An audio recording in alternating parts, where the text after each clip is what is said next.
May nag-inquire na ba sa'yo ng ganito? Boss, papagawa ko sana to. Pero alam ko minimal lang ito.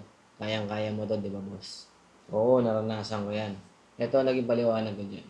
Meron tayong tinatawag na minimal tattoo.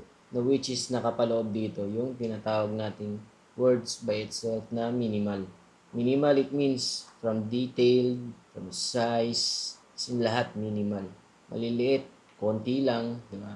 Meron din naman tayong tinatawag na small piece na tattoo. Na which is nakapaloob ay yung maraming detalye, portrait, realism, colored. Doon nagkakatalo yung dalawa. Small piece, na which is kasing size lang din ng minimal. And minimal or minimalist, halos kasing size lang din ng small piece. Meron tayong tinatawag na average dyan. Hindi ko lang alam kung pare-parehas kami. Pero ang minimal ko kasi, naglalaro yan sa 3 inches. 1, 2, or 3 inches. Disclaimer lang, hindi tayo pare-parehas sa akin lang. Pagdating kasi sa pricing niyan, magkaiba yan. Si minimal or minimalist, matik yan. Doon naglalaro yan sa minimum price ng isang tattoo art. Pagdating naman kay small piece, syempre hindi na yan siya minimal price. Kasi nandoon na yung detalye, yung hirap, diba? Kung paano gagawin yung tattoo na yun. Lalo pa kung realism or color. So, doon nagkakatalo yung dalawa. Sana naunawaan ninyo yung paliwanag ko kahit maliit or maiksi lang. Pero nandoon na yung point nun. Kasi mamaya may mag-inquire na naman na sasabihin sa akin, boss, maliit lang naman to.